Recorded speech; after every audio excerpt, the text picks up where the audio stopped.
성도 여러분 안녕하십니까? 위너스 파노라마. 이기고 또 이기라고 하는 주님의 아름다운 명령에 따라서 늘 이기는 삶을 준비하시는 제자들을 위한 아름다운 시간입니다. 저는 계속해서 이 시간에 안식일과 쉼이라고 하는 이 제목으로 여러분들을 대면하고 있습니다. 몇 번에 걸쳐서 이 시간들이 진행됐고 또 앞으로도 몇 번에 걸쳐서 이 시간을 마름하게 될 것입니다. 하나님의 복된 안식일, 이것이 정말 이 시대에 그리스도인들이 회복해야 될 매우 아름다운 이 성서 진리이며 그리스도인들 뿐만 아니라 온 인류를 향해 주신 하나님의 거대한 축복이라는 사실을 여러분들에게 말씀드리면서, 하나님의 말씀은 또 이렇게 돼 있어요. 디모데후서 3장 16절에 보면은 모든 성경은 하나님의 감동함으로 된 것으로 교훈과 책망과 바르게 함과 의로 교육하기에 유익함이니 이는 하나님의 사람으로 온전케 하여 모든 선한 일을 행하기에 온전케 하려 함이라, 이렇게 되어 있습니다. 네, 그렇습니다. 사랑하신 성도 여러분, 하나님의 말씀은 성령의 감동으로 되어 있습니다. 그래서 우리들을 하나님께서 바르게 인도하시고 올바른 삶을 살도록 하시고 늘 우리들의 생애 가운데 하나님은 복된 길로 우리를 이끌어 주시기를 원합니다. 근데 그 모든 것들에 대한 안내서요, 지침서요, 교과서요, 우리들의 마치 보물섬의 지도와 같은 아름다운 것이 있는데, 그것이 바로 성경이라고 하는 이야기를 성경은 오늘 우리들에게 이렇게 일러주고 있네요.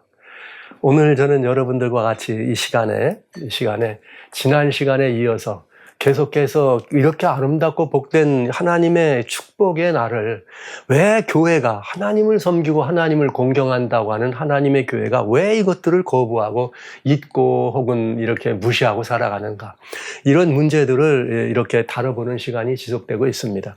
지난 시간까지는 기독교는 부활의 종교고 부활의 날이 더 중요하기 때문에 우리는 이 굉장히 중요한 이 부활의 날을 기념해서 주일의 첫째 날을 기념하는 것이 가하니라, 뭐 이런 이 말씀으로, 그래서 주일 성수를 이렇게 보내고 있음을 우리는 돌아봤습니다.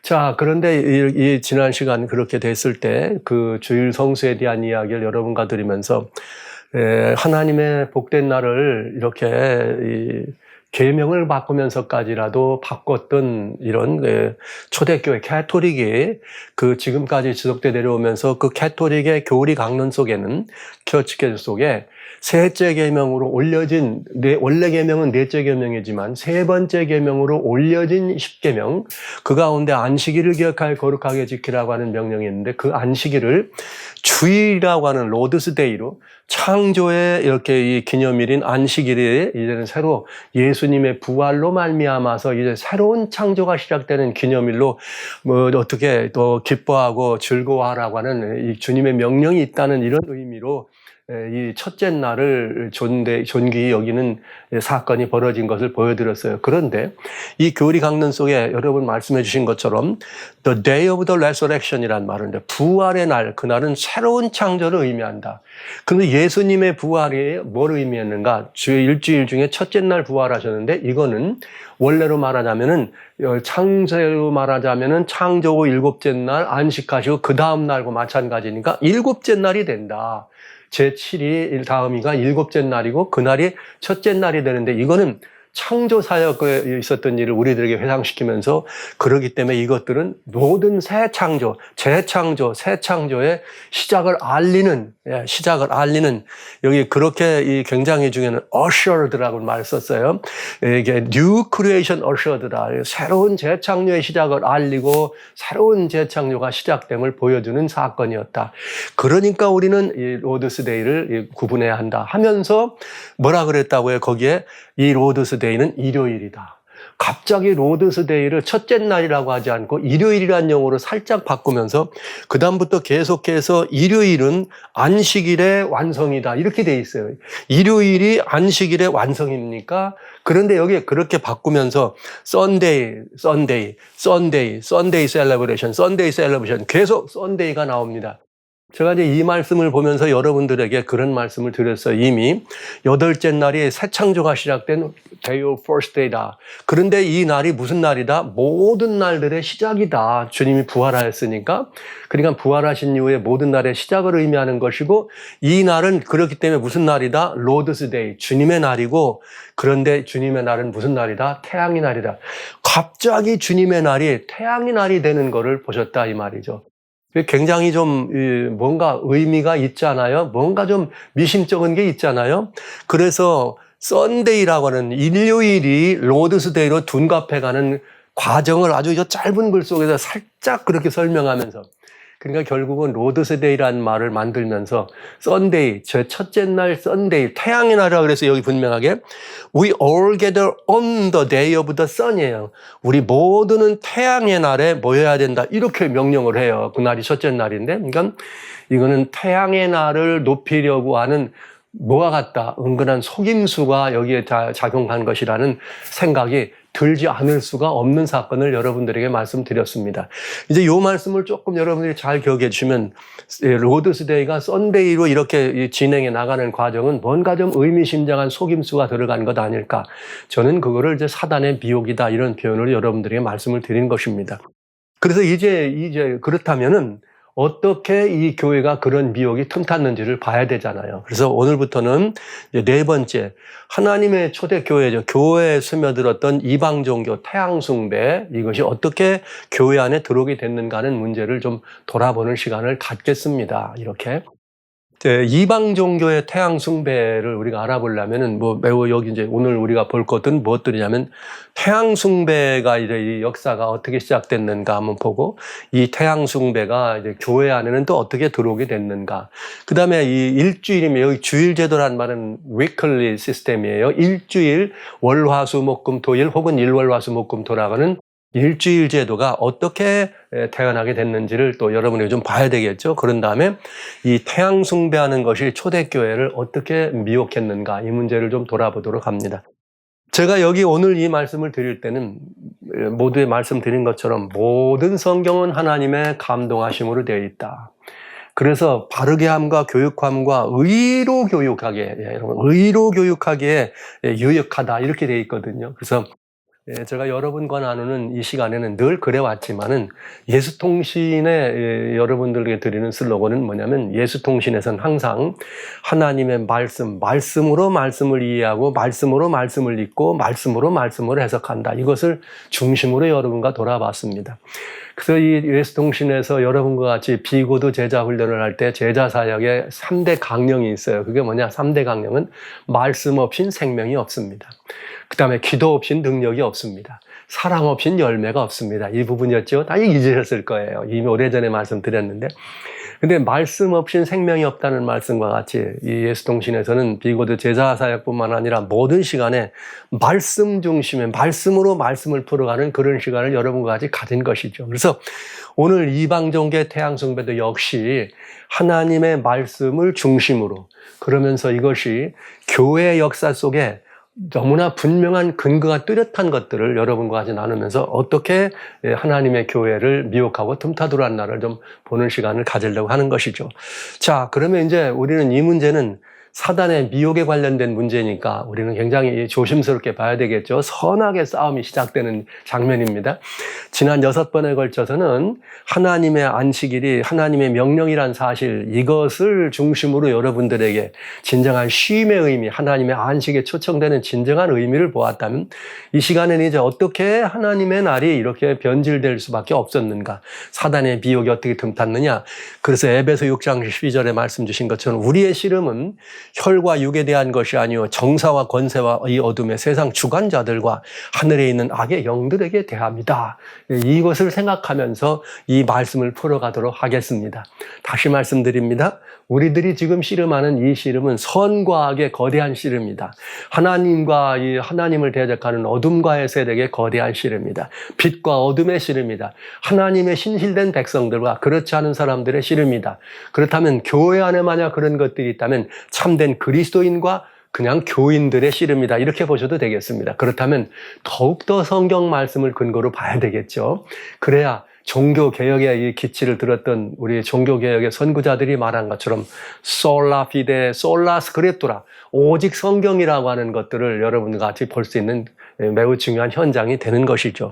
자, 그런데 여기 구약에 이런 이 교회 안에 이런 그 우상 숭배나 이런 것들이 이렇게 하나님을 섬긴다고 하는 소위 하나님의 계명을 가지고 하나님을 섬기는 이 구약의 이스라엘 백성들에게도 이렇게 교회 안에 이런 우상 숭배와 같은 거짓 신을 따라가는 이런 것들이 교회 안에 들어왔습니다. 이제 이 부분도 성경을 따라 여러분과 같이 봐야 되겠죠. 물론 이 교회 안에 들어와 있는 이 내용은 오늘 지금 여기 보는 에스겔서의 이 내용이 교회 안에 우상 숭배가 이스라엘 백성에게 처음 들은 내용은 아니에요. 솔로몬 임금님이 죽고 그 아들 르호보암이 왕위에 올라갈 때 이스라엘 북방의 10개 지파가 합동해가지고 여로보암을 중심으로 해서 이스라엘이 남방 유다와 북방 이스라엘로 나눠집니다. 그때 북방 이스라엘을 이렇게 장악했던 여로보암이 금송아지 둘을 만들어가지고 이렇게 이스라엘 사람들이 예루살렘으로 오지 못하도록 막는 일을 한 것이 공식적으로 이스라엘이라는 이름을 가진 사람들이 만든 공식적인 그런 그 우상숭배의 시발점이라고 볼 수가 있겠죠. 물론이죠. 모세 시내산에 내려왔을 때 율법 받을 때도 아론을 중심으로 금송아지를 만들었잖아요. 그러나 그 얘기는 그 이후에 이제 법이 내려진 다음에 시내산 이후의 이야기이기 때문에 이 부분을 이제 공식적인 얘기를 여러분들과 같이 보려고 하는 것이에요. 구약 성경 이스라엘에 보면 성소에서부터 이게 시작되는데 에스겔 8장 6절에 정말 가슴 아픈 이야기가 있습니다. 성소는 어디입니까? 하나님의 계명이 담겨있는 그릇이 있는 지성소와 지성소가 있는 것이고 성막이고 하나님이 거기에 머문다고 하시는 곳입니다. 그러니까 그 안에는 하나님의 십계명이 돌판에 기록된 십계명이 아직도 남아있을 때였어요. 그런데 에스겔은 주어졌을 때는 이미 교회가 바벨론으로 어떻게 됐을 때요? 끌려갔을 때입니다. 그리고 예루살렘이 어떻게 됐을 때요? 회파됐을 때입니다. 그러니까 예루살렘 성전에 있던 십계명이 선지자 예레미야에 의해서 이제 이 부분은 이제 성경적인 내용보다는 다 기명들을 바벨론으로 끌어갔으니까요. 그 다음에 그때 있었던 상황입니다. 한번 보시죠. 그가 또 내게 이르시되 인자야 이스라엘 족속에 행하는 일을 보느냐? 계시를 통해 보여진 거예요. 그들이 여기서 크게 가증한 일을 행하여 나로 내 성소를 멀리 떠나게 하느니라. 너는 다른 큰 가증한 일을 보이라 하시더라. 이 에스겔 8장에 보면은 이제 이런 이야기가 나오는데 하나님의 성소에서 뭐가 일어나고 있더라? 가증한 일이 일어나고 있더라. 이렇게 됐어요. 이 하나님의 성소에서 일어나는 가증한 일이 일어났다 그랬는데 여러분 아시는 것처럼 구약의 성소는 오늘날 우리가 말하면 하나님의 교회를 의미한다. 이렇게 보시면 되겠습니다. 구약의 성소는 하나님의 참된 교회를 의미한다. 그러면 이제 성소 안에서 있었던 우상숭배의 모습을 제대로 한번 보겠습니다. 에스겔 8장은 대단히 중요한 성경으로 이걸 우리들에게 보여주죠. 아주 큰 교훈이 됩니다. 에스겔 8장입니다. 1절로 4절에 보면 제6년 6월 5일 나는 집에 있고 유다 장로는 내 앞에 앉았는데 이게 어디냐? 에스겔이 지금 어떤 일을 하고 있느냐? 바벨론을 끌려간 거잖아요. 에스겔 선지자가 갔는데 무슨 일이 있었느냐면 6년 6월 5일이란 말은 바벨론으로 교회가 끌려간 지가 6년 6월 5일 되다 이런 말이에요. 에스겔서는 그렇게 되어 있어요. 바벨론으로 간 지 6년 6월 5일에 나는 집에 있는데 하나님이 계시를 통해서 뭘 보여줬느냐? 여호와의 권능이 임하면서 이상 가운데 끌어가지고 예루살렘을 보여주는 거죠. 그러면서 나를 끌어 예루살렘으로 가사 안 뚫러가는 북양한 문에 이르시니 이게 계시 속에서 이제 예루살렘으로 간 거예요. 갔더니 이제부터 뭐가 보여드는가? 5절부터 6절 사이는 들어갔더니 하나님 성전의 성소에 있는 제단과 문 북편에 뭐가 있더라? 투기의 우상들이 있더라. 이렇게 됐어요. 거기에 투기의 우상이라고 하는 말은 이제 투기를 격발케 하는 우상이다. 이렇게 됐거든요. 근데 실제 이 투기의 우상이라는 말을 성경이 뭐가 투기의 우상이다 이렇게 표현되어 있지 않는데 이스라엘 백성들이 이렇게 이 광야로 나왔을 때 시내산 아래에 있을 때 모세가 시내산에 올라가서 늦게 내려왔더니 아론에게 대들어가지고 말이죠. 그냥 막 공격을 하는 바람에 그 사람이 금귀걸이나 금붙이를 붙여가지고 던졌더니 금송아지가 나왔습니다. 그 금송아지가 나오는 바람에 거기다 막 경배할 때 모세가 십계명을 바꿔대라 그 모습을 보고 너무 분해가지고 하나님이 친수로 주신 깎아주신 돌판을 깨뜨렸습니다. 그래서 모세가 어떻게 되는 거예요? 다시 이번에는 돌판도 자기가 준비 깎아가지고 다시 하나님께로 올라가. 그때 하나님이 투기에 나는 여호와는 질투하는 하나님, 이런 말씀을 하시는 거예요. 나는 질투하는 하나님이다. 그러니까 이제 이런 그 질투하는 하나님이다. 왜 그랬느냐? 이스라엘 백성들이 송아지를 만들어 놓고 애굽에서 우리를 인도한 신이다, 이렇게 말했어요.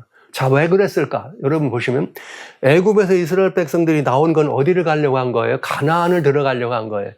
가나안에 주신인 바알이 있고, 가나안 땅에는 바알과 아세라가 유명한 신이었는데, 우상들이죠. 다 원래 바알도 태양신이지만 형상은 또 송아지 형상을 이렇게 하면서 이렇게 해서 여기 바알과 아세라를 섬겼는데, 여러분 투기의 우상은 이제 그렇게 본다면은 그 송아지 우상이나 이런 그 가나안의 신앙을 보시면 되겠습니다. 가나안 땅의 신앙. 그래서 여러분 아시는 것대로 여로보암도 이 가나안에 들어간 다음에 무슨 이런 거예요? 금송아지를 만드는 것입니다. 그러니까 투기의 우상 그러면은 그저 이 바알과 아세라라고 하는 가나안의 이런 그 우상들.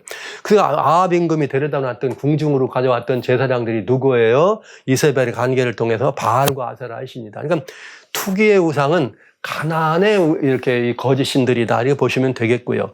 그 다음에 7절로 12절에는 이젠 또 뜰을 긁고 와서 그러면서 이번에는 어디로 데려갔냐면, 뜰이 있는데 담에 구멍을 깐 데로 데려갔어요. 그랬더니 단 사면 벽에다가 곤충, 짐승, 각양 우상을 그려놓고 거기다가 사람들이 경배하고 있어요. 그래서 이게 담 구멍이에요. 그러면서 또 그 다음에 13절, 14절에는 이걸 보여주면서 다른 큰 가증한 일을 내게 보여줄게. 그런데 이번에 들어갔더니 다무스르와 여인들이 애곡하는 걸 봅니다. 다무스가 누굽니까? 여기 니무롯이 나오죠. 바벨탑을 쌓을 때 나왔던 그 니무롯과 연결되어 있는 그런 이제 이 신호를 보시면 되겠어요. 다무스를 위한 애곡이다. 그 다음에 여기에서 또 15절로 16절에는 전합, 이건 이제 바로 더 여호와의 앞이죠.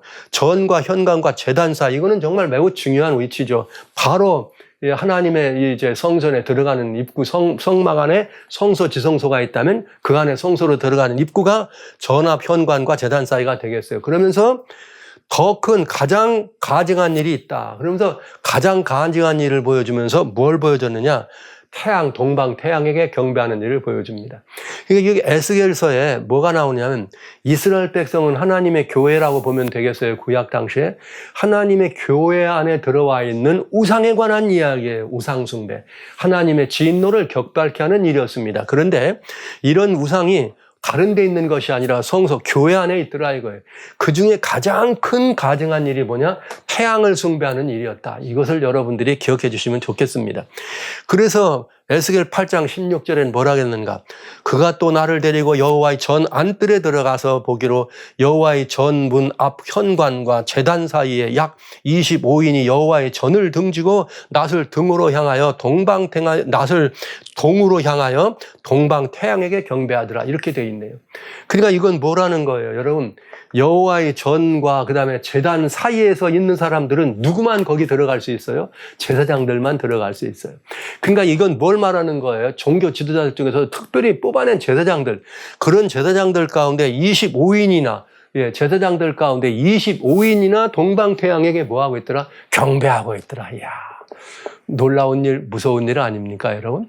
여러분, 이런 모습을 지금 여기 에스겔이 뭘 통해서 봤느냐? 계시를 통해서 본 것입니다. 자, 이제 이런 모습들을 여러분들이 보신 거예요. 그래서 이 일의 결과가 뭐냐면, 이 일의 결과가 하나님께서 이것을 본 다음에 결국은 어떻게 되냐? 그러므로 나도 분노로 갚아서, 결국은 분노하셔서 하나님이 긍휼을 베풀지도 않고 그들이 큰 소리로 내게 부르짖을지라도 내가 듣지 않을 거다. 이스라엘 족속들이 성소에서 이런 일을 했으니 유다 족속이 여기서 행한 가증한 일을 적다고 하겠느냐? 하나님의 진노로 어떻게 한 거예요? 격발케 하는 일이 벌어진 거예요. 그런데 이건 어디서 일어났더라? 하나님의 성소, 하나님의 교회 안에서 먼저 이런 일이 일어나더라 이거. 여러분, 하나님의 교회 안에 이런 일이 일어나면 이거 지도자들 아닙니까? 옛날에만 해도 말이에요. 이때는 이스라엘의 구약 당시는 사실은 신정시대만 볼 수 있죠. 하나님이 통치하시던 시대라. 그러니까 이 제사장 계급이라 그러면 다윗 임금이 있었지만은, 이스라엘의 왕들이 계속해서 내려와 있었지만은 하나님이 그 모든 일에 직접 간섭하시는 걸 보셨잖아요. 그때의 하나님의 가르침을 가져들 성소, 교회에서 이런 일이 벌어졌다면 이것의 영향력은 어떻게 될 것 같아요? 이것의 영향력은 바로 이렇게 되죠. 그래서 에스겔 9장에는 이런 말이 나옵니다. 이제는 성소가 그렇지? 그럼 이제 볼까? 그래가지고 어디로 나가냐? 성소 밖으로 나가면 뭐가 있어요? 여기 이제 예루살렘 성읍이죠. 예루살렘 성읍에서는 이제 에스겔 9장이에요. 그룹에 머물러 있던 이스라엘 하나님의 영광이 올라서 성전 문지방에 이르더니 여호와께서 가는 베옷을 입고 서기관의 먹그릇 찬 사람을 불러서 이르되 너는 예루살렘 성읍 중에서 어디에서요? 예루살렘 성읍 중에서 순행하여 그 가증하면 여기 성읍 중에서 순행해가지고 뭐랑 했느냐? 그 가운데서 행하는 모든 가증한 일로 인하여 탄식하며 우는 자의 이마에 뭐하라? 표하라. 이렇게 얘기를 하셨습니다. 그러니까 이번에는 이 모든 가증한 일들이 어떻게 되느냐? 성중으로 퍼진 거죠. 그러니까 성중으로 퍼진 것을 보니까 이걸 보고 마음 아파하고 이걸 보고 가슴 세리는 사람들에게는 이마에 인을 치라는 거죠. 그래서 인 맞지 않은 사람, 성 안에 일어나는 일로 인하여 탄식하며 우는 자의 이마에는 인을 펴고 그렇지 않은 사람은 어떠거라? 다 아예 그냥 성소에서부터 시작해서부터 어디서부터? 성소 안에서부터 시작해서 다 그냥 쳐 죽여라. 이렇게 돼 있어요. 그러니까 하나님의 진노가 성소에서부터 시작해서 성읍까지 퍼졌으니 하나님의 진노에 대한 벌이 어디서 내리는 거예요? 성소 안에 시작해가지고 성까지로 퍼져서 결국은 성소의 우상숭배가 백성에게 전달되고 백성에게 전달됐기 때문에 어떻게 되는 거예요? 백성들까지라도 멸망하게 되는 이런 일을 겪는 것이죠. 그런데 지금 이 모습은 언제의 모습이냐면은 에스겔이 이것을 본 거는 바벨론 포로 시대에 이걸 본 겁니다. 그럼 바벨론 포로 시대에 에스겔이 이 장면을 보았다면 이건 뭘 의미하는가? 여러분 뭘 의미해요? 바벨론이 이스라엘이 바벨론에 포로된 이유가 하나님을 떠났기 때문에 그런 거잖아요. 하나님을 제대로 섬겼더라면 이런 일이 안 벌어졌을 텐데 하나님을 떠난 이스라엘 백성들이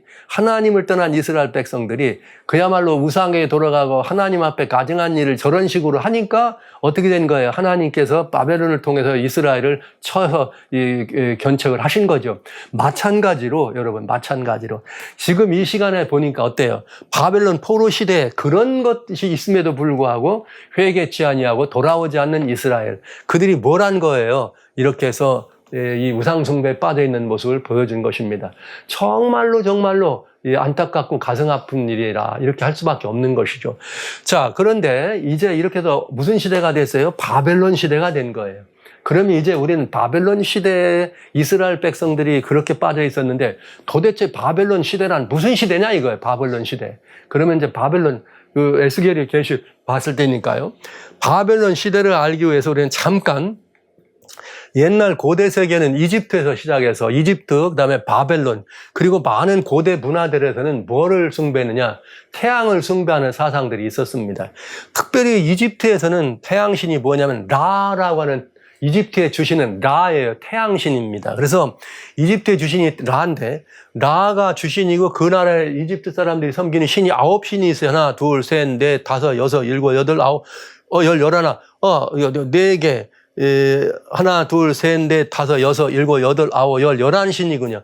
라 신을 밑으로 해가지고 10개의 신이 존재하고 있었습니다. 이 라가 누구냐면 주신이고 태양신입니다. 그래서 독수리의 머리 위에 이렇게 태양을 이렇게 있고 그들의 그림에 보면 이 태양을 또아리를 들고 있는 게 뭐냐면 뱀이에요.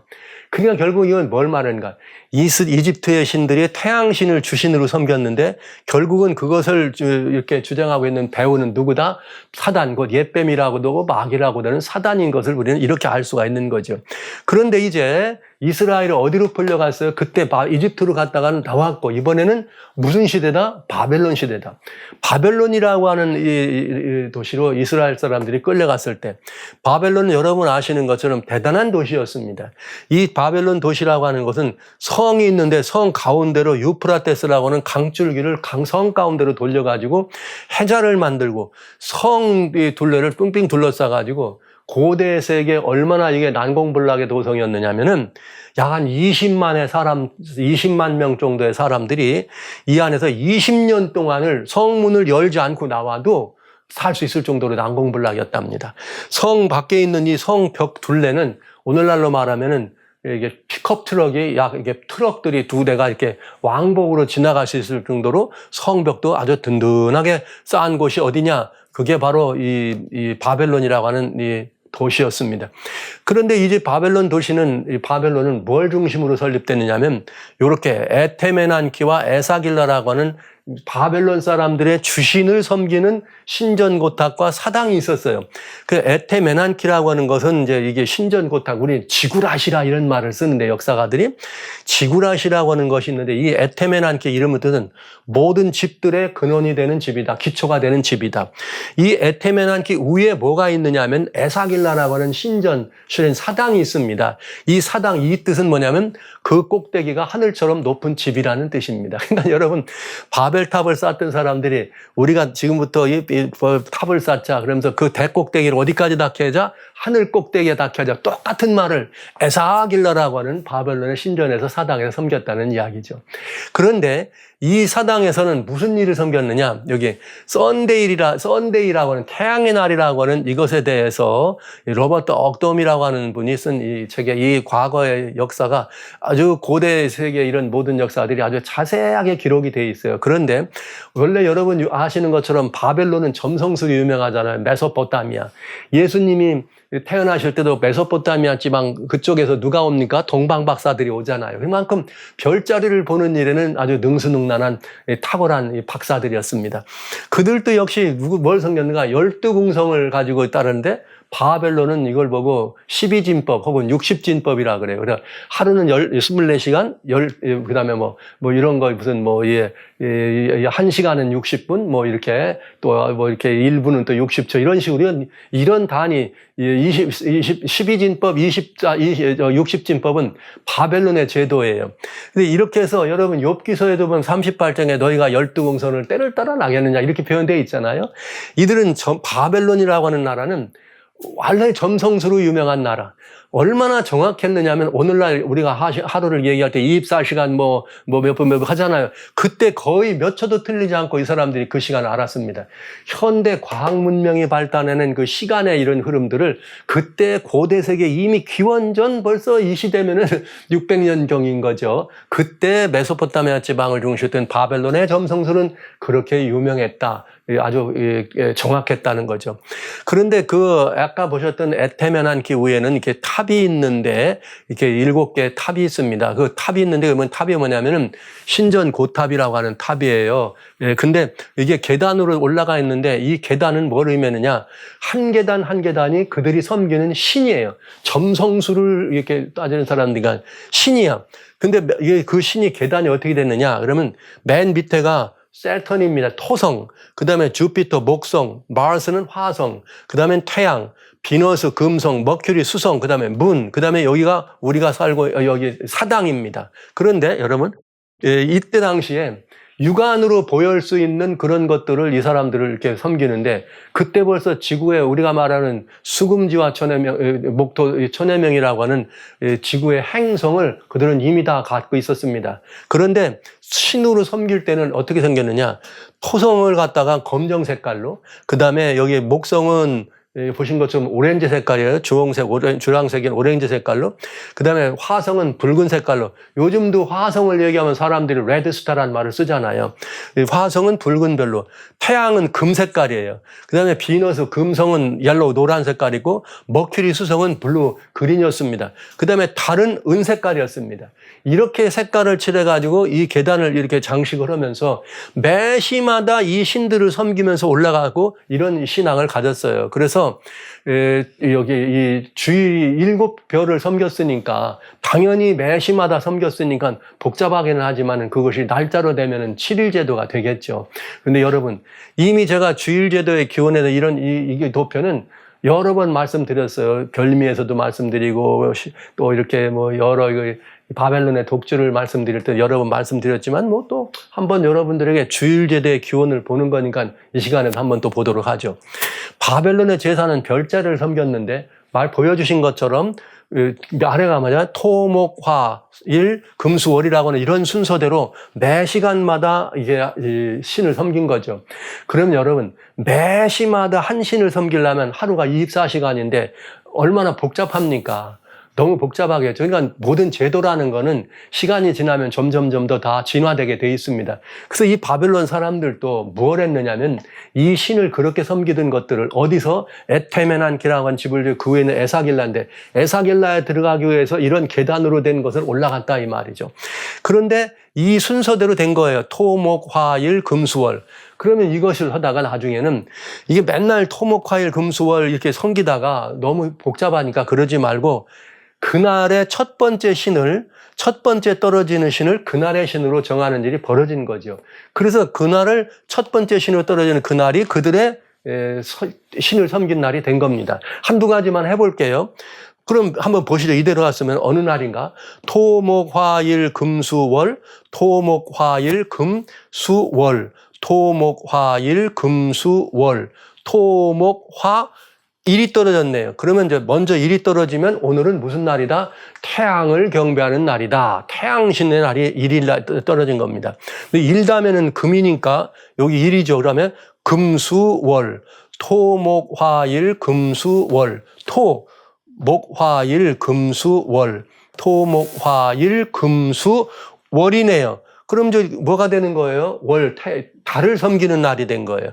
그럼 달 다음에는, 그 다음에는 뭐가 되는 거죠? 다시 토니까, 여기서부터 월이니까 토, 목, 화, 일, 금, 수, 월. 토, 목, 화, 일, 금, 수, 월. 토, 목, 화, 일, 금, 수, 월. 토, 목, 화가 되네. 이렇게 해서 이제 더 이상은 안 해도 되겠죠. 이렇게 해서 생겨난 게 오늘날 우리가 말하는 일월화수목금 토라고 하는 거죠. 근데 토가 떨어지면 그 다음에 다시 뭐가 시작되는 거예요? 목화일 금수. 그러면 여전히 다시 일이 오겠죠. 이스라엘이 바벨론의 포로로 끌려갔을 때는 이미 바벨론의 제도가 어떻게 돼 있어요? 이렇게 일주일 제도가 있었던 거죠. 그러니까 이스라엘 사람들은 끌려갔는데 무슨 날을 구분해요? 안식일을 구분해. 안식일은 제7일이야. 그래서 이스라엘 사람들이 포로로 끌려갔지만 안식일을 구분하려면은 매듭을 매서 오늘 하루가 매면 6번 내면은 오늘 예비일이다. 그다음에 이제 안식일이다. 그다음에 다시 또 이렇게 풀러가면서 아니면 돌멩이를 놓든지 하나 놓으면은 6개 놓으면 오늘은 예비일. 이런 식으로 안식일을 구분하는데 가만히 보니까 바벨론 사람들은 그날 뭐 하고 있어요? 토성신에게 제사를 드리더라 이 말이에요. 그날은 무슨 색깔이라고요? 아까 말씀드렸죠. 색깔들이 빨간 색깔 무슨 이런 식으로 이런 토성신은 새카만 거, 목성신은 또 무슨 이렇게 주황색이고 화성식은 빨간 거고 태양은 골드 왕이니까 금이고 금성은 옐로우고 수성은 또 이렇게 블루고 달은 은색이었다. 이런 것들을 가지고 그날의 신으로 섬기는 걸 보니까 안식일 그러면 새카만 날이네. 토요일. 이제 이렇게 해서 토요일 제도랄 일주일 제도가 이렇게 성립되게 된 것을 알 수가 있는 거죠.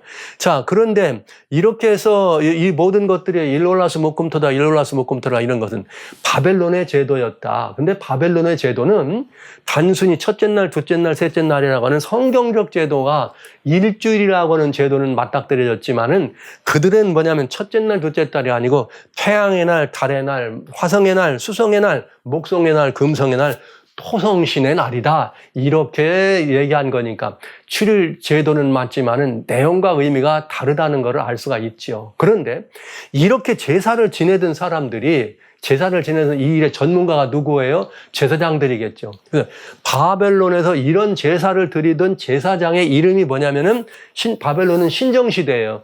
임금이 대제사장이야. 그러니까 제일 높은 사람이 대제사장이고 그가 바로 뭐가 되는 거예요? 대제사장이고 왕이기도 하고. 그런데 그를 이름을 뭐라고 부르느냐? 폰티펙스 막시무스라는 이름을 불렀습니다. 그러니까 폰티펙스 막시무스라는 말은 바벨론 시대, 신정 시대 태양신을 주신으로 섬겼던 그 신의 제사장을 말한 것입니다. 제사장을 총칭할 때. 그러니까 이들은 그 별자리 신을 섬기는 뭐가 되는 거예요? 아주 전문가들이겠죠. 그런데 이 놀라운 일이 벌어지죠. 한번 보시겠어요? 이것이 어떻게 들어갔느냐?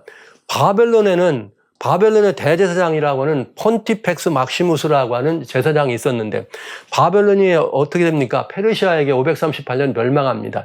멸망하니까 바벨론의 그럼 제사장급 없이 이렇게 이런 그 주술이라든가 이런 박사든 원래 그 신분이 높은 사람들은 나라가 새로 되면은 다 죽든지 뭐 둘 중에 하나잖아요. 그러니까 도망갑니다. 어디로 도망을 가느냐? 페르시아가 여기 전체를 장악하고 있으니까 살 길은 다른 데로 나가는 거죠. 그래서 넘어서 소아시아 반도로 가. 소아시아 반도에 가는데 이 반도로 가서 뭐 했는데 어디냐면 버가모 지방에 모였습니다. 근데 이 버가모 지방에서 뭐가 되느냐? 왕조가 성립되는데 기원전 282년에서부터 129년까지 버가모 왕조가 서게 돼 있어요. 근데 이 버가모 왕조의 아탈루스 3세라고 하는 마지막에서 두 번째 왕이에요. 129년에는 완전히 망하는 거고 133년에 버가모를 갖다가 로마라고 하는 나라로 편입시킵니다. 그러면서 버가모의 아탈루스 3세가 로마로 편입시키면서 그 다음에 폰티펙스 막시무스라고 하는 그 버가모 황제의 칭호를 누구한테 주느냐? 로마의 황제한테 주는 것이죠. 그래서 로마의 공식적인 황제들의 공식적인 칭호가 뭐가 되느냐? 폰티펙스 막시무스래요. 태양신을 숭비던 대제사장 이름입니다. 자, 바벨론에서 벌가모이고 로마로 133년에 갔는데 그때 이제 가가지고 여러분 아시는 것처럼 율리어스 시저죠. 시저도 공식적인 칭호는 폰티펙스 막시무스예요. 말하자면 내가 하나님 자리에 앉아있는 대제사장이라 이런 뜻이에요. 거의 하나님 자리에 앉아있다시피 신 대접을 받는. 그런가 하면 여러분 성경에 나오는 가이사 아구스도도 뭐예요? 이름이 폰티펙스 막시무스를 썼습니다. 그런데 여기 이상한 일이 벌어집니다. AD 376년에 그라시안이라고 하는 로마 황제가 폰티펙스 막시무스라는 이름을 안 써. 나 이거 안 쓸 거야. 그리고 어떡합니까? 이 폰티펙스 막시무스를 누구한테 갑니까? 안 쓰니까 바로 378년에 다마소 1세라고 하는 로마 교회의 주교가 공식적으로 폰티펙스 막시무스가 되고 그는 실제로 공식적으로 폰티펙스 막시무스라고 선출이 되는 거예요. 야, 이거 굉장히 의미가 있겠죠? 자, 폰티펙스 막시무스는 바벨론의 태양숭배 제사장입니다.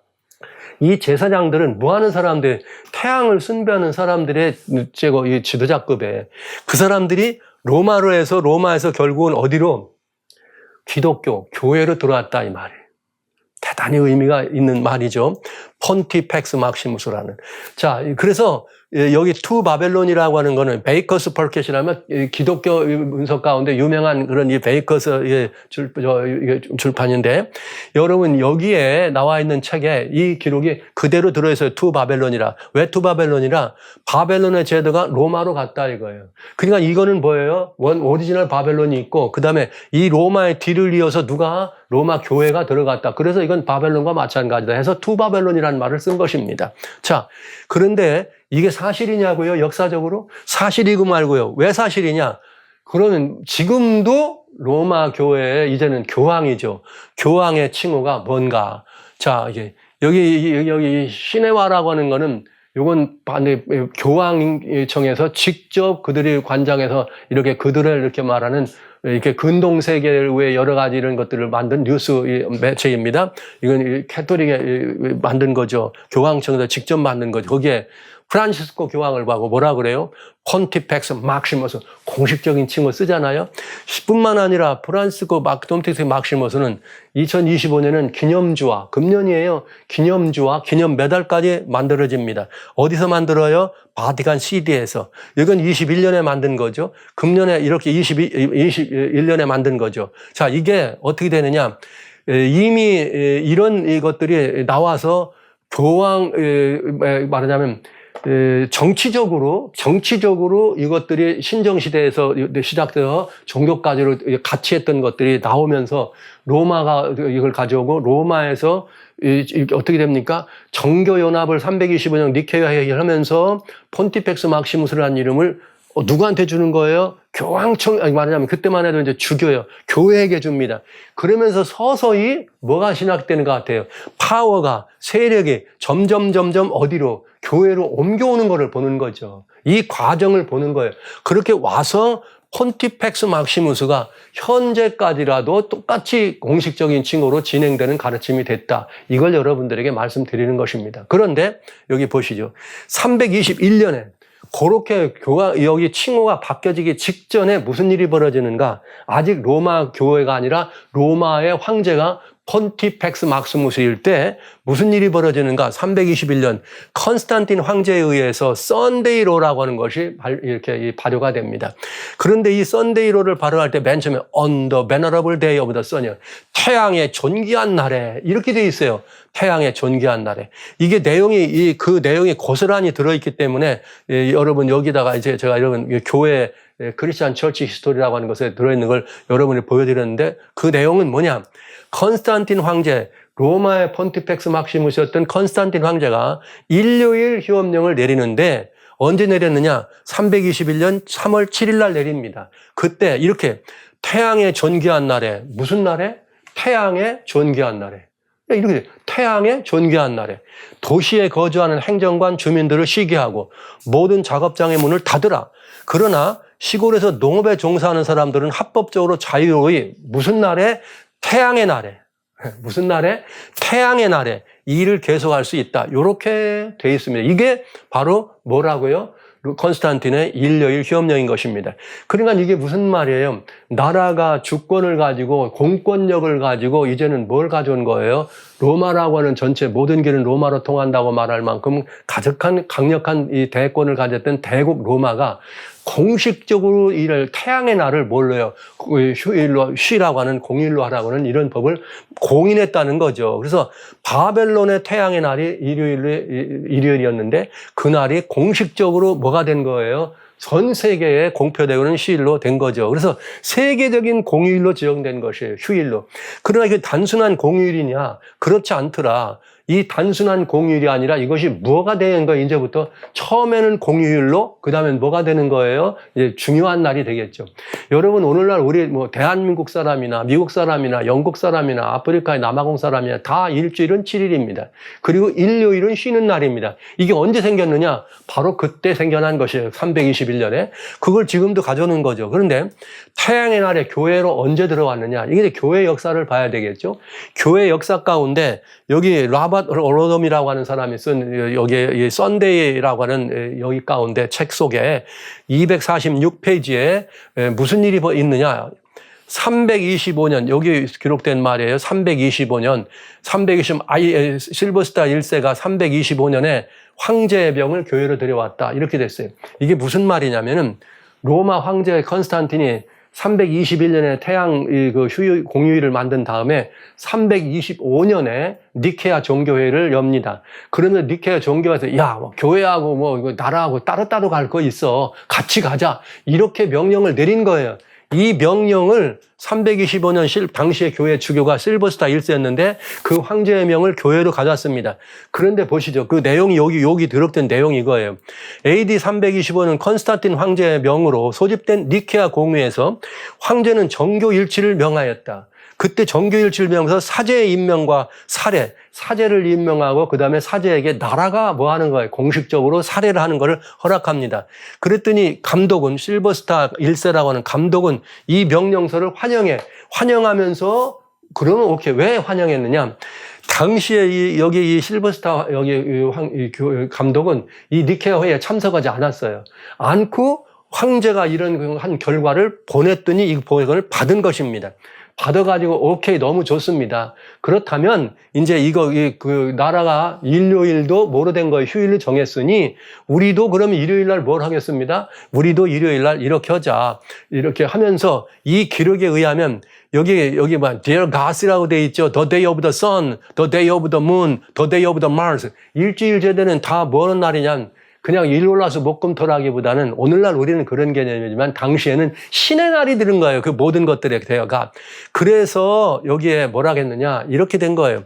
실버스터 1세는 하나님이 정하신 안식일의 쉼을 쉬는 거니까 하나님이 안식하시고 쉬었으니까 주일 중 첫째 날로 옮기도록 공식적으로 도입한 첫 번째 주교다. 말하자면 교회 안에서 황제의 명령을 받아서 오케이 우리도 그렇게 하죠. 뭐 까짓 거 다 일요일 날 쉬는데 우리도 일요일 날은 어떻게 하는 날입니까? 쉬는 날로 합니다. 원래 하나님도 안식일에 쉬셨습니다. 그러니 우리는 그 안식일을 어떻게 합니다? 일요일 날 쉬는 것입니다. 해서 안식일이 어떻게 된 거예요? 일요일 날 쉬는 것으로 공식적으로 도입한 첫 번째 주교였다. 역사가 기록하고 있으니까 우리는 뭐 달리 뭐라고 할 말이 없는 거죠. 그러면서 325년에 이렇게 시작하던 것이 드디어 364년에 라오디게아의 공회, 시노드를 열면서, 그러니까 이 공회는 이제 모든 교회 지도자들이 다 모이는 그런 공회예요. 이런 공회를 몰아가지고 여기에 모든 그리스도인들은 토요일을 지키지 말라. 그건 유다의 제도야. 그러니까 만약에 그리스도인들이 토요일 날 예배를 드리면 그건 유다 사람이 유다교로 가는 거와 마찬가지야. 이렇게 하면서 기독교인들이 박해를 교회 이름으로 하는 거죠. 뭐 하지 못하도록 안식일을 덮기 위해서. 그 다음에 그러니까 안식일은 일을 하고 로드스데이라고 했지만은 사실은 썬데이죠. 주일은 어떻게 하라? 그날을 존귀 여기고 그날은 쉬어라.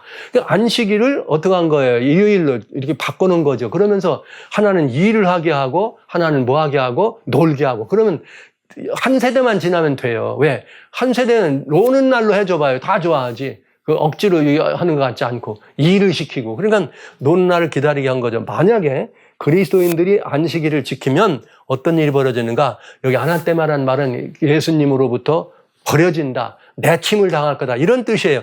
그러니까 이게 무슨 말이냐? 여기 라오디게아 공회의 캐논에 29번 항목에 뭐라고 되어 있느냐?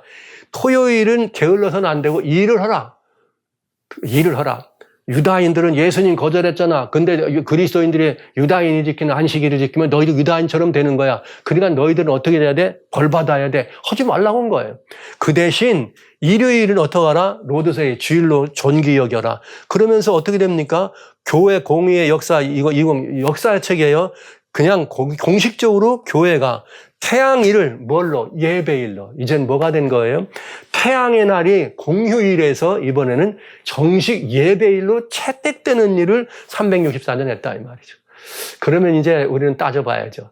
자, 이것이 이제 태양일이 예배일이 딱 됐어요. 그럼 누가 이걸 주관해야 돼? 누가 이걸 주관해야 돼?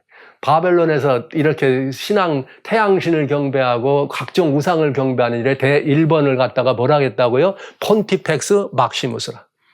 근데 이게 로마로 들어왔는데, 버가모로에서 로마로 들어왔는데, 로마의 황제는 이걸 자연스럽게 370년, 왜? 교회가 이제 예배일을, 태양의 날을 예배일로 공식적으로 가져왔으니, 원래 태양 숭배는 누가 해야 되는 겁니까? 폰티펙스 막시무스 해야 되잖아요. 당연히 교황이 가져오니까 다마서 1세가 실버스타 1세가 가져오고 교회에서 회의에서 라오디게아 회의에서 공식 예배일로 가져오니까 이번엔 당연히 누가 필요해요? 태양신을 숭배하는 제사장이 필요하죠. 폰티펙스 막시무스. 그러니까 황제가 그 칭호를 버린 거예요. 황제가 그 칭호를 버리니까 바로 2년 뒤에 비숍 다마소 1세가 폰티펙스 막시무스로 어피셜 엘렉트드 되는 경우를 보는 거예요. 여러분 절묘하지 않아요? 자, 제가 여기까지 말씀드리면 여러분들은 와, 이거 정말 이렇게 조직적이고 이렇게 치밀할 수가 있나? 누가요? 어둠의 세력이, 사단의 세력이 이렇게 치밀하고 조직적일 수 있나? 이걸 생각하실 수 있어야죠. 너무나 완성하게 어떻게 되는 거예요? 정교일치를 시작하면서 자연스럽게 국가 권권력을 인해서 교회의 예배일을 이렇게 쓱 가져오더니 어떻게 한다는 거예요? 이걸 가져오더니 결국은 그날을 교회가 예배일로 채택하게 된 것입니다. 지금 금년 2025년이 이 캐토릭에서 말하는 뭐냐? 대희년입니다. 대희년. 대희년을 기념하는 기념 주화가 나왔었죠. 그게 뭐냐? 25년에 나온 기념 메달입니다. 이게 뭐냐면 프란체스코 그냥 기념 메달입니다. 여기에 뭐라고 하냐? 프란체스코 폰티 막스. 여기 동전이니까 다 못 쓰고 폰티펙스 막시무스를 이렇게 줄여서 폰티 막스. 여러분 분명합니까? 지금까지도 이 역사는 너무나 분명하게 교회 안에서도 현실로 여러분 우리에게 서 있다는 사실은 부정할 수가 없는 일이 되겠습니다. 그러니까 뭐냐면 바벨론의 대제사제를 로마가 잇고 국가 권력이죠. 그 다음에 로마 국가가 정교일치로 다시 이것들을 누구한테 가져가야 돼요? 교회에게 이걸 넘겨주면서 태양숭배 대제사장이 기독교에 뭐가 된 거예요? 수장으로 공식적으로 임명되는 것을 본 것이죠. 자, 그렇다면 여러분 우리는 굉장히 이 문제에 대해서 무시하거나 모른 척하는 건 이제 더 이상 안 됩니다. 저는 이 문제에 대해서 여러 번 여러분들에게 말씀을 드렸어요. 옛날에 안식일을 아시나에서도 주일 제도도 설명드렸고 드렸는데 이제 제가 여기까지 말씀드리면 이제는 모른 척하거나 이거를 무시하거나 이래도 뭐 다른 어떤 이유를 붙인다면 이 굉장히 위험한 일이 되겠습니다. 웬고하면 이렇습니다. 태양숭배일인 일요일이 일주일 제도예요. 부활의 기념이란 이름으로 어디로 들어왔어요? 교회 안으로 스며들어오게 되었습니다. 태양 숭배 제사장인 대제사장인 폰티펙스 막스무라는 친구, 왜? 태양을 숭배하려면 사제가 있어야 되잖아요. 태양 숭배 사제가. 그러려면 그가 그런 폰티펙스 막스무라는 이게 필요한데 이 친구가 일요일을 가지고 온 교회의 최고 지도자에게 주어졌습니다. 그러니까 교회가 결국은 뭐 한 거예요? 결론적으로 교회가 바벨론의 태양 숭배를 뭐 한 거예요? 두려운 것이죠. 와, 무서운 일 아닙니까? 두려운 일 아닙니까? 이것이 우리들의 초대교회에서 이루어진 은밀한 사단의 미혹이었다고 하는 것이죠. 그러니까 어떤 분들은 막 괜히 이런 얘기를 알려드리면 막 화를 내고 왜 막 그냥 막 천주교를 욕하나 이런 얘기는 이게 천주교 욕하는 거 아니에요. 이때 당시는 천주교, 우리가 생각하는 그런 개념의 천주교가 아니에요. 그냥 캐토릭이란 말인데, 캐토릭이 그냥 공교회란 뜻이고, 그때는 모두가 다 캐토릭이에요. 그냥 기독교를 총칭하는 표현이었습니다. 그러니까 이건 누구냐면, 바로 우리들의 믿음의 조상들이, 어둠에 미혹된 조상들이 이런 일을 저지른 거죠. 마치 뭐와 마찬가지인가. 아까 보셨죠? 에스겔 이전에 이제 그런 일이 있었다 그러는데, 마치 이스라엘 궁중에 아합이 임금이었을 때, 그 부인이 이세벨이에요. 이세벨이 나와가지고 바알과 아세라, 가나안의 그런 그 신들을 섬기는, 우상들을 섬기는 바알과 아세라의 사제들을 850명을 궁중에다 들여놨습니다. 자, 그럴 때 아합왕과 그의 이세벨이 그런 일을 했죠. 요한계시록에서는 그래서 결국은 여기에 버가모 교회, 두아디라 교회 할 때 이 이야기를 지적한 것입니다. 교회 이야기할 때. 그래서 이 일이 교회 안에 이루어졌다는 거죠. 이건 완전히 부정할 수 없는 역사적인 사실이라는 사실, 여러분들은 이 사실을 묵과해서는 안 될 것입니다. 자, 이것이 현재도 어떤가? 여기 아까 제가 캐세키즘을 보여줬어요. 이거는 교리 강론이라면 교법 책이 있어요. 캐토릭에는 교법이 있습니다. 그게 뭐냐면 여기 코덱스, 여기 이게 캐논이라고 하는 거예요.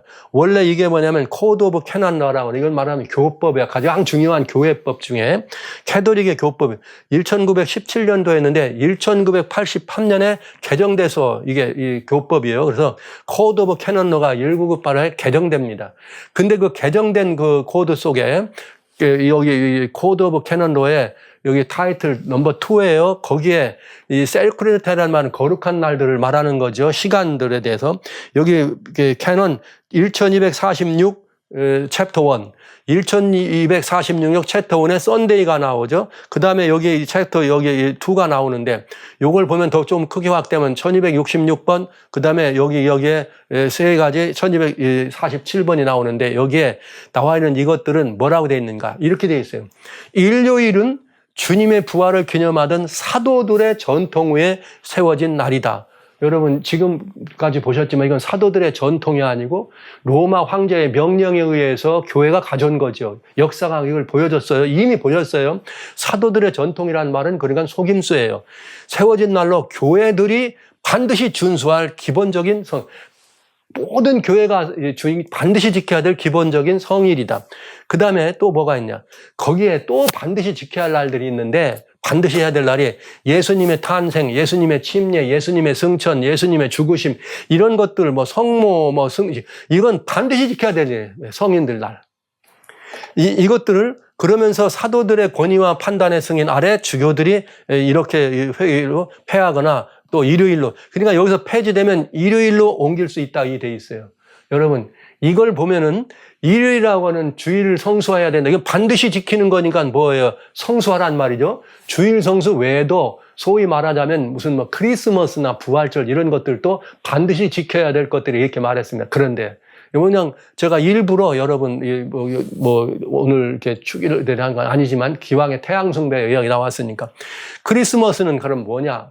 브리테니카 제가 교회 걸로 얘기 안 하면 교회 거는 크리스마스를 다 이게 따르니까 뭘 할 수 있어요? 편중될 수 있잖아요. 그냥 브리테니카라고 하는 백과사전에 크리스마스라고 하는 이 성일에 대해서 나오는데 뭐라고 하느냐?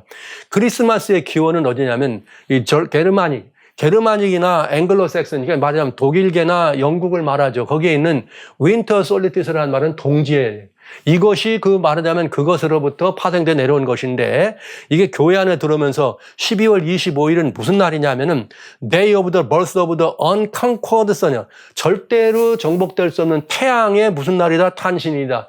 그래 이거를 교회가 가져왔다. 크리스마스로 12월 25일을. 자, 그러니까 지금 말하자면 더 유럽, 북유럽 저방에 있는 그 사람들의 원래 동지 예식인 태양의 탄신일을 교회가 가져와 가지고 뭘 가져왔다? 초대교회가 가져와서 이거를 기념일로 만들었다. 이거 브리테니카 사전이 말하는 거예요. 교회 사전이 아니고. 이번엔 부활절입니다. 이스터. 또 이스터는 또 뭐냐? 이스터도 마찬가지예요. 독일 원래 말은 말하자면 오스터른이라고 하는 여기서 파생될 수 있다. 그 다음에 앵글로 석슨에는 뭐가 있었느냐? 봄절기에 충분히 봄의 풍요와 봄을 상징하는 그런 예식, 축제의 절기들이 어디에 있었다? 앵글로색슨, 영국 쪽이죠. 이런 쪽에 있었다는 거예요. 근데 이것도 크리스마스의 기원과 마찬가지로 연결돼서 볼 수 있는데 그건 뭐냐? 이런 거예요. 여기에 될 때 이런 이상한 것들이 325년, 니케아 회의죠. 325년에 니케아 회의에서 뭐라겠냐? 여기 니케아 카운슬에서 여기 이렇게 했어요. 매월 이스터는 어떻게 되느냐면은 언제 떨어지게 돼 있느냐면 3월 22일부터 4월 25일 사이에 떨어진다. 그 이유는 뭐냐? 춘분이 지난 다음에 이스터는 어떻게 반드시 지켜야 되냐면은 풀문 여기 퍼스트 풀문 여기 뭐냐면 퍼스트 풀문 애프터 여기 스프링 이퀴녹스라는 말은 춘분이에요. 춘분이 지나고 보름달, 춘분이 지나고 보름달이 지난 그 다음에 첫 번째 오는 일요일. 그러면 여기 마치 22에서 3월 22에서 4월 25일 사이가 딱 떨어진다는 그때 들어가는 일요일이라 이 말이에요. 그러면서 여기에는 뭐라고 되어 있냐? 이렇게 되어 있어요. 희하게도 참 이상하지만 이방의 태양 숭배 관습이 기독교 기념일로 자리하였다. 이것이 말하면 여기 브리테니카가 얘기하는 크리스마스나 이렇게 부활절의 기원이 되겠습니다. 그렇다면 여러분 이거는 그냥 태양 숭배가 자연히 어디로 들어온 거예요? 교회로. 주일 성수부터 시작해서 이런 것들이 교회에 들어왔다는 거 부정할 수 없는 사실이죠. 우리는 지금 우리가 무슨 이날 하는 것이 태양을 숭배한다 이런 개념으로 말씀드리는 것이 아니에요. 그러나 이것은 그런 의미로 교회에 들어왔다는 걸 확실해야 됩니다. 자, 그런데 여러분 보시죠. 이게 아까 이 캐논 교회법이에요. 오늘날 그렇기 때문에 기독교가 따르고 있는 주일 성수, 선탕절, 부활절, 혹시 그 다음에 무슨 여기 많이 있잖아요. 성탄할 때만 대강절이 있고 부활절에 여러 이런 절기들이 있잖아요. 이런 축일 행사들은 사실은 이방 종교의 태양 숭배와 초대교회로 들어오는 거 누가 알아요? 브리테니카가 안다는 말은 하나님을 믿지 않고 교회를 믿지 않는 사람들은 역사를 아는 일반인들은 다 안다 이거지. 누구만 모른 척하지? 교인만 모르는 척하지. 초대교회 안으로 들어온 것이다. 이것을 그대로 따르고 지키는 것은 사실은 캐토릭 교회가 반드시 지켜야 될 축일로, 즉 주일 성수, 뭘 성수하라는 이런 것처럼 조정한 캐토릭의 법도들이다. 부정할 수 없는 사실입니다. 저는 이걸 사실을 여러분들에게 말씀드리지 않을 수가 없는 것이죠. 자, 이제 이걸 이제 정리합니다. 태양 숭배와 주일 성수. 사단은 부활을 기념하라는 명분으로 이교의 태양의 날을 교회 안에 들여왔다. 이건 사단의 미혹이 분명합니다. 미혹한 거죠. 교회 안으로. 이미 여러분 보신 것처럼 사도들의 전통이란 있을 수 없습니다. 역사가 분명히 어떤 과정을 거쳤는지를 보여주니까요. 사도들이 태양일을 기념하거나 정한 일이 성경에 기록됐는가? 전혀 없습니다. 오히려 뭘 한 거예요? 그런 것들은 뭔가 다뤄온 것들을 하나님이 만든 어떤 피조물이 됐든 뭐든지 그림으로 새기는 것만 해도 뭐예요? 그건 하나님의 진노의 대상이다 하는 걸 우리는 잘 알잖아요. 우상 숭배하지 말라는 건 너희가 너희를 위해서 새긴 뭐예요? 새긴 것들 아니면 만든 것들 다 이런 것들이 뭡니까? 우상이죠. 오히려 사도들은 축일을 정하지 말라 그랬어요. 축일 기념일 같은 거 하지 말라. 왜? 오히려 지금까지 지내오던 이스라엘의 절기도 지키지 말라고. 편론하지 말라, make no로 아니면 no judgment. 판단하지도 말고 뭐 하지 말라, 이렇게 하지 말라. 그건 예수님을 향했던 거기 때문에 다 끝난 것이다. 더 이상 하지 말아라. 이런 말이거든요.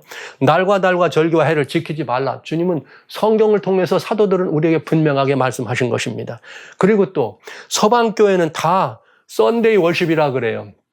지난번에 말씀드렸지만 여기 다 외국교회 이렇게 주보나 이런 걸 보면 다 썬데이 월십이라고 되어 있습니다. 로드스 데이 뭐 이런 말 안 써 있습니다. 근데 한국 교회는 꼭 이걸 주일이라고 말하죠. 주일 성수라고 말하는 것은 한국입니다. 근데 제가 이 한국을 이렇게 말하기 때문에 이 말을 제가 일부러 여러분이 드리는데, 자, 오늘날 한국에 저의 원래 고향이 제가 태어났을 때는 충청남도 보령군 대천읍입니다. 근데 이 대천이 시가 됐더라고요. 나중에 제가 이제 이렇게 이 대천을 떠난 다음에 시가 됐어요. 근데 지금은 이 보령군이 대천이라고 안 하고 대천이 보령으로 바뀌었습니다. 보령시로. 그리고 옛날에는 또 무슨 이렇게 대전도 무슨 한밭이니 이런 표현들. 요즘 한국에 보면 동네 이름이 바뀌는 경우가 있죠. 동네 이름이 바뀌는 경우가 많이 있습니다. 충무시 이런 말 있었잖아요. 그 좀 통영으로 이런 것들이 뭐냐면 외정 때 쓰던 이름들을 뭐 한대요? 그거 식민 때 만든 거기 때문에 옛날 우리가 쓰던 걸로 바꾼다고 바꿨대요. 우리 한국 사람들은 그런 정신이 있어. 역사성이 있는 게 분명해. 그죠? 역사성이 있다면 여기 너무나 분명한 역사적 기록에 의해서 이거는 캐톨릭 초대교회가 태양신에 숭배하는 것은 바벨론의 제도였다. 바벨론에서 들어온 거였다. 이것을 이렇게 알게 됐으면 반드시 이것도 어떻게 해요? 바꿔야죠. 근데 오히려 이 문제에 대해서만큼은 더 주일 성수를 더 철저하게 하려고 하는 걸 우리 교회인 걸 보면서 많이 안타까움을 금할 길이 없습니다. 주님의 부활을 기념한다는 명분으로 안식일을 지운 것은 사단의 미혹이다. 저는 분명히 여러분에게 이런 말씀을 드릴 수밖에는 없네요. 자, 이제 더 이상 어떤 말을 드릴 수가 없습니다. 태양 숭배를 위해서 하나님의 날을 버렸습니다. 진정한 로드스 데이는 주님의 주의 날은 출애굽 20장 10절 제7일은 너희 하나님 여호와의 안식일이다. 여기 그렇게 됐어요. The seventh day is the Sabbath of the Lord your God. 내 하나님 여호와의 안식일이다. 그러니까 로드스 데이 하면 이건 제7일 안식일, 여호와의 날입니다. 어디 신약에서 예수님이 직접 참된 주님의 날이 뭐라 그랬어요? 예수님이 직접 여기 내가 안식일은 누구의 날이다? 내가 만든 날이다. 내가 안식일의 주인이다. 내가 the son of man is Lord. 인자가 안식일의 누구라고요? 주인이다. 이렇게 말씀하신 거죠. 그럼 여기서 우리는 뭘 알 수 있냐? 어떻게 교회가 그것도 하나님을 섬기는 교회가 예수 그리스도를 믿는 교회가 태양 숭배의 날을 이렇게 경배하는 날로 가져오기 위해서 하나님의 날을 버렸는가? 이건 정말 우리가 굉장히 마음의 부담이 깊어질 수밖에 없는 이야기가 되겠네요. 그래서 저는 여러분들에게 이런 말씀 드립니다.